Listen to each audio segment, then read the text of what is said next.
Hello everybody! This time we're talking about World War I from a leftist point of view, and I'm already demonetized for saying the word war. Living from YouTube is hard. Please subscribe and donate, and you know the deal. This historical event is very interesting because it marks a huge transformation in the history of leftism. Before the war, leftists were sizable parts of the electorate in most European countries, but they didn't rule a single one. And of course, after the war, the USSR existed, marking the first time a major country turned socialist. On top of that, socialists ruled in Austria and almost overthrew Germany. To really explain World War II, you need to start with the historical context. And I think looking at the state of the different countries is as good as a place to start as any. There are 5 major players we will consider, starting with Germany. The United German nation only started existing a few decades before the Great War.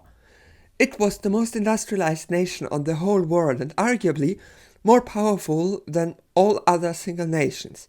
They had a large industry and a very strong warrior culture left over from the days of Prussia. But because Germany was such a young nation, it wasn't treated with the respect it thought it deserved. For example, Germany got barely any lucrative colonies. More about that in the Imperialism section. Germany was also, of course, ruled by an absolute ruler called the Kaiser and his friends, who were landowners, nobles and industrialists. He was reportedly very insecure, which may or may not have played a part in the start of the war. The next largest player was the United Kingdom. It was the first country to industrialize, and it owned a staggering 23% of the Earth's landmass, making it the largest empire in history. And pretty much since the defeat of Napoleon, the UK was the single greatest superpower, until Germany was united, that is. As an island country, the UK didn't have a great land army, but they had the Royal Navy, the largest and most powerful navy in history. This is where the saying Britannia rules the waves comes from, because for many decades they did. But, as I mentioned before, Germany wanted to prove that it was the new superpower. So Germany started building a huge navy to rival the British one. For the Brits this was a huge shock, because if Germany ruled the waves, then they could invade the homeland, and the German land army was undoubtedly stronger than the British one. So, for national security reasons, the British entered into an arms race with the Germans. The next greatest country was France. They had a sizable industry and a notable colonial empire.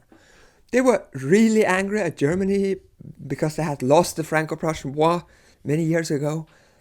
They saw this as an insult to their honor. So they were edging for a fight to prove their strength. Because they were aware that they could not defeat the industrialized modern Germany on their own, they allied with the British to be able to hold their ground once the war breaks out. The next one is Austria-Hungary. It had some problems. It was a state made up of many ethnicities which barely got along. On top of that, it was an imperial monarchy under a man who was in charge since the year the Communist Manifesto was written. That's over 60 years. Austria-Hungary had little industry, a weak army and no colonies to exploit. At this point, the country and its government were terrified of becoming irrelevant. This was because of nationalism, which I will return to in a bit. And because it had no colonial empire to abuse, it had to display its strength by war with the other European nations.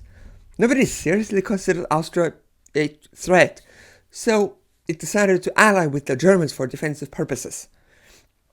The last nation I will highlight is the star of this video, the Russian Empire. They had barely any industry, an army that had too little equipment, and a government made up of one authoritarian Tsar who both admitted that he did not know how to rule the country and refused to let anyone else have a say in how to run the country.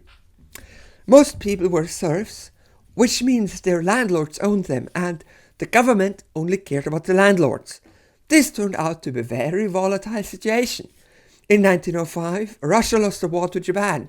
This was considered a huge international humiliation. The reason was that, because of materialist conditions, European countries usually overpowered Asian, African and Native American nations. So, a major European country losing to an Asian power for the first time since the Mongols was a huge international humiliation. Because of this, among other things, the Tsar, much like the German Kaiser, was very insecure about his rule, and he was scared of looking weak, which, depending on who you ask, may have caused him to start the war to project strength. Let's come to the imperialism, a topic which I can finally use a leftist framework for. Imperialism goes back all the way to the Phoenicians 4,000 years ago. We do not have time to go over all of that, so instead we will do what leftists are famous for and hyper-focus on capitalism. Modern free market capitalism was established after the First French Revolution. The reforms were then spread during Napoleon's wars. After not too long, capitalist laws and nations had spread all over Europe, and in 1848 they got even more rights. At the same time, the Industrial Revolution was in full swing, meaning more efficient machines allowed for mass production, which made all the independent family businesses go bankrupt, forcing the people to work in the factories. Their living and working conditions were absolutely horrible, and the factories quickly ran out of materials to produce things with, and out of people to sell products to. Because of this, they lobbied the government to colonize new places, mostly in Africa and Asia. The colonization of America happened 300 years earlier and will be ignored here. To name a concrete example, the British industry needed more cotton and more places to sell coats to. So the British took over India and transported all cotton to the UK and then transported all coats back to sell in India. This is why Gandhi said that Indians should spin their own cotton, because the industrial machinery made India dependent on Britain. The same was true for all colonies of industrialized nations. These colonial economies were under the control of foreign capitalists, who had the support of the armies from their homelands. At this point, with rifle technology not yet having spread around the globe, and with education standards in these colonies deliberately kept low, there was no chance of colonized nations overthrowing their oppressors. For this reason, Karl Marx and many of his followers believed that a revolution can only start in an industrialized nation itself, not a colony. As you know, Mao would have some things to say about that, but that's past World War I. Because Germany was the most industrialized nation and had a huge population of exploited workers, most socialists assumed that a revolution would start in Germany and then spread to other countries, much like how the French Revolution started and was then spread across Europe. Another key feature of the time was nationalism. That is the idea that every ethnic group should be united under one nation. This can mean that all Italian people should share a nation, or that Germany should be united.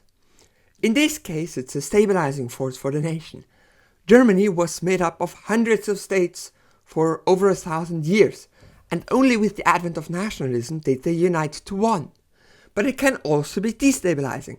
For example, in Austria-Hungary, there were Czech, Slovak, Hungarian, Romanian, Ukrainian, Polish, Slovenian, German, and South Slavic nationalities, among others.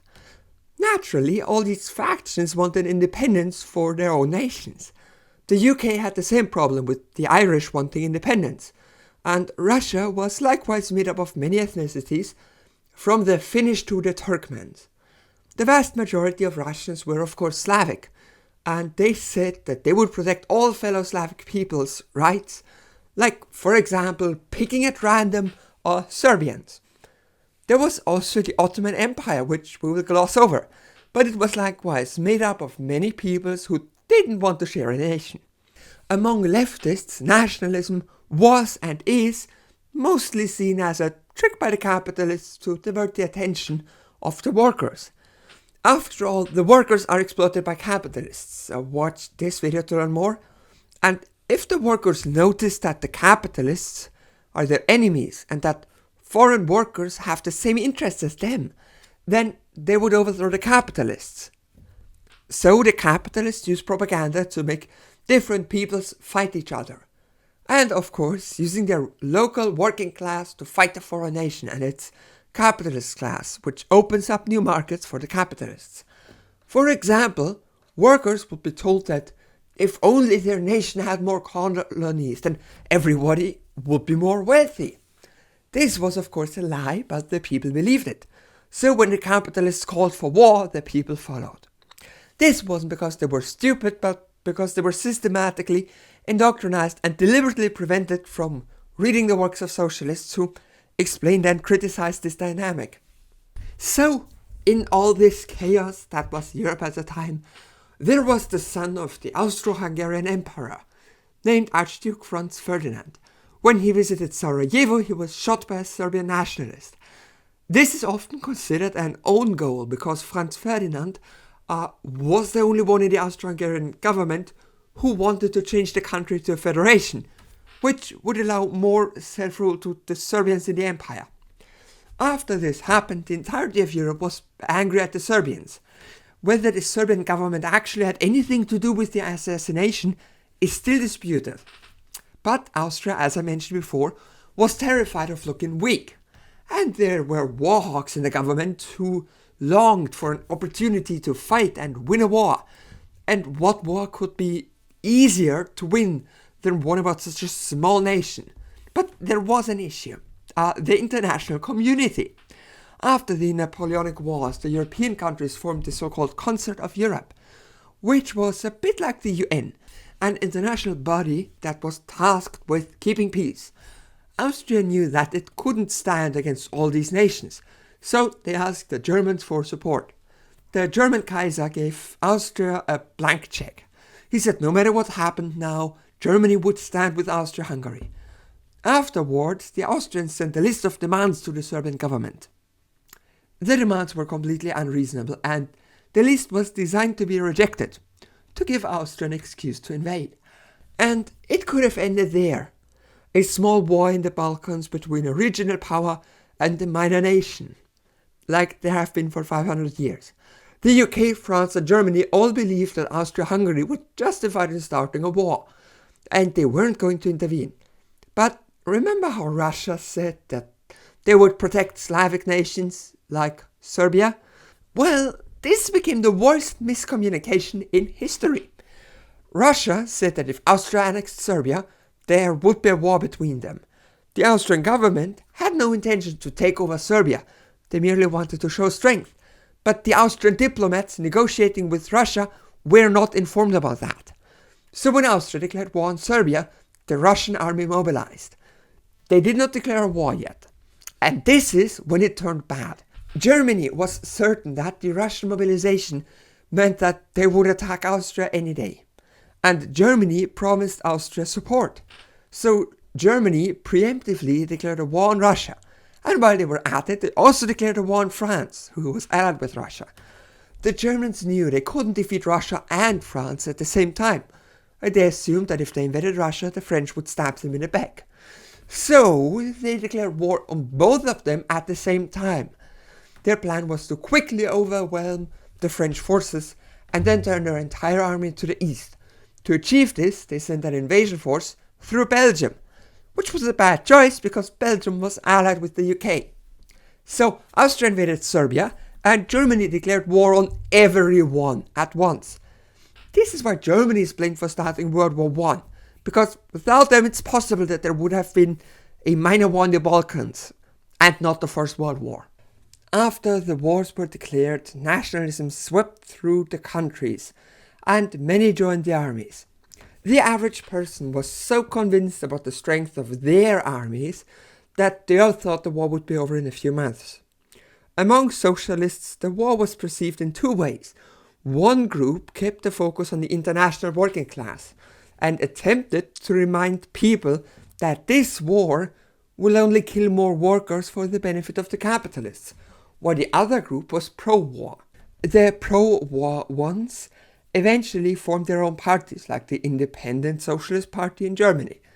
Independent means they didn't cooperate with foreign parties, while the independent parties still coordinated their actions with socialist parties from other countries. There were some weirdos who thought that the war could make people so miserable that they would overthrow capitalism. The most notable I can think of is Mussolini, who was promptly kicked out of every single socialist party and made his new ideology called fascismo, which I will ignore for now because it's not a major part of the First World War. The armies began to move. In accordance with the plan, the German army smashed through Belgium into northern France, but they were held up by three major factors: the unexpected resistance of the Belgian army, the unexpected presence of the British army, and the quick mobilization of the Russian army. You see, Germany's entire plan hinged on the fact that they assumed the Russian army would need weeks to mobilize. This was true in 1905 when they came up with the plan, but it was no longer true in 1914. So Germany had to move many troops to the east to defend that area. Because of this, they no longer had the troops to advance in the west. So instead, they started digging trenches and using barbed wire and machine guns, which made it impossible for the French and British to attack them. So in response, they also dug trenches. Between them, there was the no man's land, which was destroyed by artillery to an extent that no cover was left. The military doctrines on both sides were left over from Napoleonic wars. The only attack plan they had was to take as many men as you can muster and make them run at the enemy trench all at once in hopes of overwhelming the enemy defenses, which may have worked if it wasn't for machine guns that could mow down an entire regiment in a second. Quickly, both sides realized that there was no way the front line there was going to move. Germany decided to focus on the Eastern Front, which wasn't bogged down, and while they were at it, they would try to encourage rebellions in enemy empires. The Allies, on the other hand, tried to starve Germany into submission. The Royal Navy quickly cut off the North Sea, so no international cargo could enter Germany. There was exactly one naval battle in the entire World War, and after that Germany kept its fleet in port. So after spending 10 years building ships to rival the British, they just gave up after one undecisive battle. The Allies also tried to open up new fronts to deplete the strength of Germany and Austria. For example, by telling the Arabs in the Ottoman Empire to rebel, or by invading Gallipoli, and by promising Italy land if they joined the war against the Austrians, none of which really put that more strain on either country. The reason being that defending against the overwhelming force was super easy now that machine guns were a thing. As I mentioned, in the east there was no trench warfare, so they were fighting over larger areas. The Tsar declared himself leader of the army, even though he was not qualified at all. He immediately introduced conscription, which was unpopular, because most Russians were practically feudal slaves who couldn't give less of a shit about the Austrians shelling Belgrade. And now they were forcibly conscripted. And because of this quick expansion of the army, and the fact that Russia was not rich, meant that the entire economy was used for war. So all the workers who were lucky enough not to be conscripted had to work overtime. But at least the Russian oligarchy, made up of industrialists, noble and landowners, would provide overtime pay, right? No. Then in 1916 the food supply became low because all the farmers were busy dying on the front. So there were food shortages and the people were angry. The war was extremely unpopular. They were losing and they blamed the Tsar. Everyone knew friends and loved ones who had died or could die in this war, and on top of that they were starving. As you may or may not know from the French Revolution, hungry people will overthrow shit. There were major demonstrations in the capital city of Petrograd. They clashed with the police and army, and eventually the army took their side, and the Tsar admitted that he was lost, so he officially abdicated. The rule was left to the liberal capitalists who wanted a French-style state and set up a democratic government.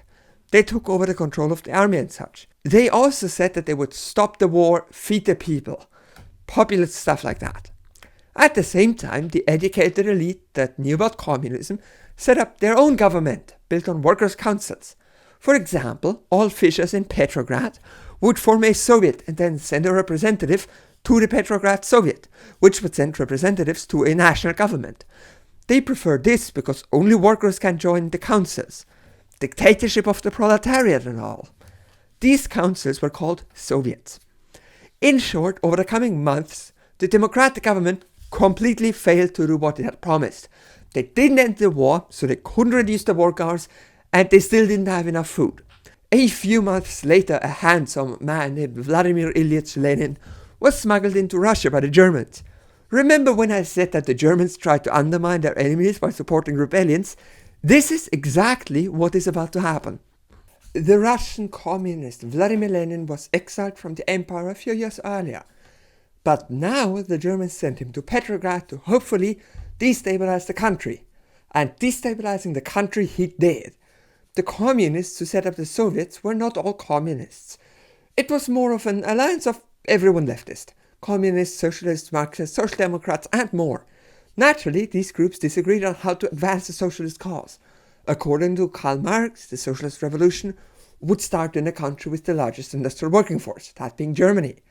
So a non-insignificant part of the leftist movement wanted to do nothing and just wait for that revolution, which would surely start any day now.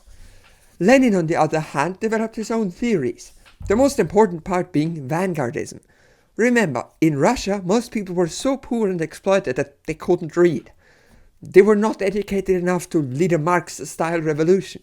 So, in Lenin's plan, the party, which is made up of people who are educated in Marxism, would take over the state and economy, kind of like it's described in the Communist Manifesto, and they would educate the workers until they would eventually take over the government and reach socialism. Of course, this new-ish approach immediately split the party. Lenin named his faction the Bolsheviks. Long story short, in October, using the Julian calendar, the democratic Russian government was so unpopular that the Bolsheviks decided to take over. And that was it really. They just declared themselves in charge and everyone went along with it. I say everyone, but that's not really true. There immediately was a civil war between the new Bolshevik supporting army and the old Russian Imperial Army. There were many factions on both sides of it, so they became called the Reds and the Whites. The start of the civil war was very chaotic. Multiple different regions declared independence, most notably Finland, who even got to keep their independence after the war. Then there were the Czech legions who stole the entire gold reserve, and there were anarchists establishing themselves in different places. And they didn't enjoy Lenin's idea of a central government controlling everything. And oh yeah, 1 million German soldiers eager to push the front line closer to Petrograd. At this point, everything kind of happens at once. Lenin moves the capital to Moscow for defensive purposes, he conscripts workers to fight against the White Army, and he establishes war communism, which essentially is an attempt to use the industrial capability of the controlled regions to keep the Red Army fed and equipped. The first one of these issues they tried to resolve was the one of war with the Germans. They went into negotiations seeking an armistice. This was important because the average Russians' disagreement with the war was what caused the February and October revolutions. The issue was that the Germans wanted about 1/3 of the Russian economy and population. Naturally, the Bolsheviks knew accepting this would be very unpopular as well. So Leon Trotsky, he's important so remember the name, suggested an ingenious new plan. No war, no peace. This means the armies would stop attacking the Germans, but they wouldn't retreat either. The idea was that the German workers that were conscripted in the World War wouldn't want to attack their Russian brothers, since they would see that they're fellow workers. So they would turn on their leaders and start a revolution in Germany. It didn't work at all. Turns out the average German wasn't an educated Marxist, so they just followed the words of their generals. I believe this is an example of knowledge bias. Trotsky and his party were well educated on Marxism and recognized that the World War was just workers fighting workers, so they assumed the individuals in the armies also knew that, so they wouldn't fight if not attacked. This was a mistake. Now, if this had happened against the French, it could have worked. During most of 1917, the French army was in mutiny, and they straight up refused to keep fighting. They had seen so many of their friends die that they stopped listening to orders to charge machine gun nests. Against them, no war, no peace may have worked, but the Germans were highly indoctrinated. So as soon as the Soviet army stopped fighting the Germans, they took major parts of the country. Oh, and remember, the civil war is still going on. After losing to the Germans and Austrians, but mostly the Germans, the Soviet government eventually decided that losing this much land is better than losing even more. So they signed the Treaty of Brest-Litovsk, which gave Germany and Austria control of these areas. Naturally, this deal was pretty bad, but probably necessary, considering that they were in a civil war with roughly 2.5 million enemy soldiers. But Moscow had an ace up its sleeves, and that was that all industrialized areas and areas with good rail connections happened to have many working class people living in them, and the working class preferred the Soviets over the Tsarists. There were also anarchist regions like Makenovia and the Green Army, which were sometimes supporting the Soviets, and which were all ultimately crushed by the Red Army.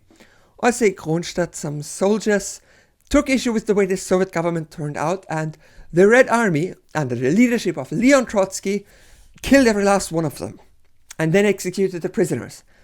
As you can imagine, leftists are still fighting about this to this day. In 1918, the Germans started losing the war in the West. This was because the Americans finally showed up, and because the British had developed a new terrifying weapon of war called a tank. Eventually, the Kaiser was desperate for some sort of victory against the Allies, so he ordered his fleet into a suicide attack. This was a mistake. Within days, all the sailors started to riot, and all the workers who weren't conscripted joined in. And then suddenly, parts of the army joined in. And they had very different goals. Some were capitalists, some were socialists, some were monarchists who wanted a war over. But they all agreed on one thing. Fuck the Kaiser. Make him abdicate. Germany will now be a republic. This new German republic then signed an armistice with the Allied forces, and shortly later the war was over. In the immediate aftermath of the war, Germany was in turmoil. There were two governments proclaimed, a capitalist democratic one and a socialist council system like in the USSR. These two were supported by different groups. The councils were founded by the Communist parties and the SPD, the Social Democrats, but under the leadership of Friedrich Ebert, who was Minister President of Prussia, the Social Democrats stabbed the Communists in the back and allied with the capitalists to destroy the socialist councils. For this they used legitimately proto-fascist paramilitaries. In German we have a saying about this. Wer hat uns verraten? Sozialdemokraten. Who betrayed us? Social Democrats. This is why leftists like myself don't consider Social Democrats like Bernie Sanders or the Nordic countries to be leftists. The difference is I want a socialist world. They want a capitalist one in which they are the government. Even after the First World War in Europe was over, the civil war in Russia raged on. And now the Americans, English, French and Japanese decided that the socialists were bad. So they sent their armies to support the White Army. They sent a total of 150,000 soldiers, of which 20,000 would never return. In 1984, Ronald Reagan said this in an address to the Soviets. It is true that our governments have had serious differences, but our sons and daughters have never fought each other in war. If we Americans have our way, they never will. Which is, of course, a way to say that the Americans would never start an imperialist war. Only the evil Soviets would. And to back it up, he lies and says that Americans never fought against Soviets, which is a lie. They fought on Christmas Eve, and America was the invader. Luckily for the international socialist movement, the whites were completely fractured and lacked any central leadership. They didn't have one person in charge, they had dozens of people in charge of different parts of the armies, and they all had different goals, and also a lack of equipment and food since they didn't hold the industrial heartland. On top of that, all the regions that used to be occupied by the Germans and Austria now went over to the Reds after the Germans and Austrians surrendered. All of that led to the civil war being eventually won by the Red Army. Then they invaded Poland and failed. Then there was a massive famine caused by the civil war and a drought and an insufficient rail network. And then Lenin died and Stalin took over. But now we're in 1924, which is way past World War I, which was the topic of this video. After the war, many things happened. Germany lost land to the newly formed Poland and some to France.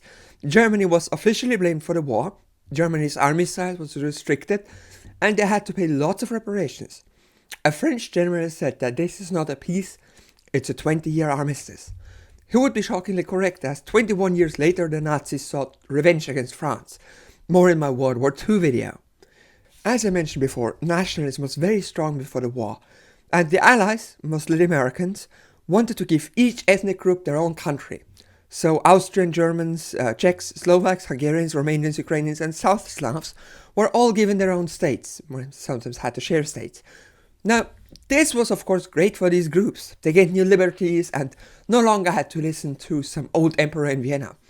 Oh, by the way, after World War I, the socialists got elected and they kicked out the Austrian emperor and took all his stuff. And now the president of Austria lives in an imperial palace, because we couldn't think of a better way to use it. But anyways, all these ethnicities now had self-determination. It was great that the winners of World War I were so selfless and out for the good of all peoples, right? No. The British and French, who had before promised the Levant to Arabic peoples who lived there, then secretly decided to divide the Ottoman Empire up between them, without asking any of the locals. This totally wasn't going to destabilize the entire region for 100 years, right? Interestingly, before the First World War, European large powers like France and England sought to balance each other out so none could dominate. This was to avoid a new Napoleon. So when they partitioned the country, like they did with Poland, these countries would first ask other great powers if they were cool with it. And in the same spirit, the French and British asked the Russians if they were okay with this secret partition. But now the Soviets were in charge, so they basically said fuck you and told the entire world about it. It didn't stop them, but there was an attempt. The rest of the Ottoman Empire was lost to the Arabians, who still owned that land. France and England didn't take much land outside of the Levant directly, but they did partition all German colonies between them, which made the Germans angry. Italy took a part of Austria and the rest of Austria-Hungary split up, except for Czechoslovakia, who stayed together so they wouldn't be a pawn for bigger European nations. And the Slavic states that were part of the empire unified into a sort of proto-Yugoslavia. Originally, the Austrian Germans wanted to be a part of Germany, since they pretty much were, but the Allies just spent 6 years fighting Germany, so they weren't going to make it larger. They used the same argument after World War II, and that's why Austria still exists. And of course, Russia ceased to exist and was replaced by the Soviet Union. And Stalin took over from then on, and it gets even more controversial, and luckily it doesn't fit into World War I video anymore, so let's end the video. Thanks for watching. I hope I missed nothing major, though I'm sure if I did, you will let me know in the comments. While you're down there, why don't you subscribe and hit the bell? You could get a free Discord invite if you're fast. Alternatively, you could donate on Patreon and then I would read your name, like this. Darius the Bird, Eric Betts, Harris Hawk, Attila Nemetz, Carissa, Chairman Pineapple, Daniel Hyman, Emily Margot Klassen, Gabby Gita, Herdington Gurdington, Josh C, Clastrom, Lilith Craft, Nene Epema, Nora Quinn, Ollie, Poe, Raymond DeVille, Red Shock Trooper, Roman Bryant, Sean Murphy, Skylar Magnum Turner, Stairmaster Chef and Trey.